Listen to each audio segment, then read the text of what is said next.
ایک بڑے مصروف شہر میں اونچی اونچی عمارتوں کے بیچ ایک چھوٹی سی پیاری سی بچی رہتی تھی جس کا نام زارا تھا۔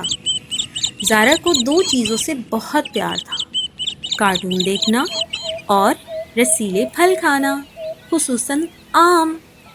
ہر شام جب وہ اپنا ہوم ورک مکمل کر لیتی اور امی کا ہاتھ بٹا لیتی تو کھڑکی کے پاس بیٹھ کر ایک پیالے میں پھل کھاتی، آم، پپیتا یا تربوز۔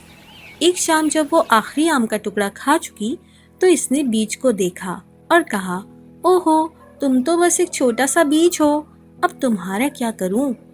وہ بیج کو کچرے کے ڈبے میں پھینکنے ہی والی تھی کہ اچانک نانا ابو کچن میں داخل ہوئے جو دیہات سے ان کے ہاں آئے ہوئے تھے۔ ٹھہرو زارا، نانا ابو نے کہا، کیا تم جانتی ہو کہ نبی کریم صلی اللہ علیہ وآلہ وسلم نے بیج لگانے کے بارے میں کیا فرمایا ہے؟ زارا نے حیرانی سے پوچھا، نہیں نانا ابو، کیا فرمایا ہے؟ نانا ابو مسکرائے اور پاس بیٹھ گئے۔ نبی پاک صلی اللہ علیہ وآلہ وسلم نے فرمایا ہے کہ اگر کوئی مسلمان کوئی درخت لگاتا ہے یا بیج بوتا ہے اور اس سے پرندہ، انسان یا جانور کھاتا ہے تو یہ اس کے لیے صدقہ شمار ہوتا ہے۔ زارا کی آنکھیں کھل گئیں۔ واقعی یہ چھوٹا سا بیج بھی صدقہ بن سکتا ہے؟ بالکل، نانا ابو نے سر ہلایا۔ چاہے تم درخت بنتے ہوئے نہ دیکھو، لیکن نیک نیت ہو تو اللہ تمہیں ضرور اجر دیتا ہے۔ زارا نے آم کے بیج کو غور سے دیکھا۔ واہ، تم تو جادوئی بیج ہو، صدقے والا بیج۔ اگلے دن زارا نے امی سے کہا، امی، میں بیج لگانا چاہتی ہوں۔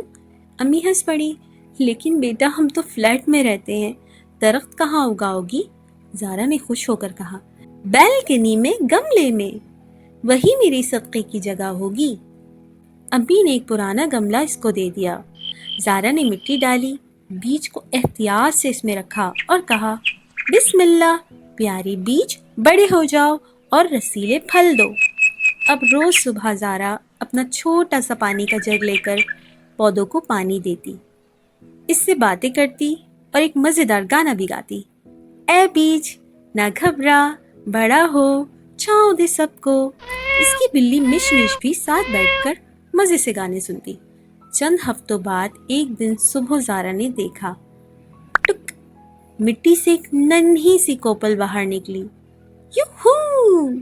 بیچ میں سے پودا نکل آیا۔ زارا نے خوش ہو کر نعرہ لگایا۔ وہ دوڑتی ہوئی امی، ابو اور اپنی دوست کو دکھانے کے لیے گئی۔ جلد ہی زائن، ایان اور دوسرے بچے بھی اپنے گملوں میں پھلوں کے بیج لگانے لگے۔ انہوں نے اپنی بیلکنی میں ننھے ننھے پھلوں کے پودے لگا لیے اور ایک مزیدار کلب بنایا، بیلکنی گارڈن کلب۔ ایک دن ایک شہری کبوتر زارا کی بیلکنی میں آ کر اس کے ننھے پودے کی پتیوں کو چونچ مارنے لگا۔ زارا نے پہلے اسے بھگانے کا سوچا، پھر اچانک نانا ابو کی بات یاد آ گئی۔ اس نے مسکرا کر کہا، آؤ چھوٹے پرندے، جتنا چاہو کھاؤ، تم مجھے نیکیوں والے انعام دلانے آئے ہو۔ اور اسی رات زارا نے ایک خوبصورت خواب دیکھا کہ وہ جنت میں ایک باغ میں چل رہی تھی جہاں ہر طرف رسیلے آموں کے درخت تھے۔ ایک درخت پر سنہری تختی سے لکھا تھا، یہ درخت زارا کی ملکیت ہے، عمر 6 سال، بیلکنی صدقہ۔ زارا صبح اٹھتے ہی خوشی سے اچھل پڑی۔ اب زارا کبھی بھی پھل کا بیج نہیں پھینکتی۔ ہر آم، کینو، سیب یا پپیتے کا بیج اس کی اگلی نیکی کی مہم بن جاتا ہے۔ وہ جان گئی تھی کہ نیکی کا بیج کہیں بھی لگایا جا سکتا ہے، چاہے وہ شہر کی بیلکنی ہو یا دل کی زمین۔ کہانی کا سبق، کوئی بھی نیکی چھوٹی نہیں ہوتی، ایک بیج بھی صدقہ بن سکتا ہے اور اللہ تعالیٰ اسے جنت کے درختوں میں بدل سکتا ہے۔ آپ جہاں بھی ہوں، نیکی اگانا ممکن ہے، تو جب بھی پھل کھاؤ، بیج کو نہ پھینکنا بلکہ اسے گملے میں لگاؤ اور اپنی نیکیوں کا باغ بناؤ۔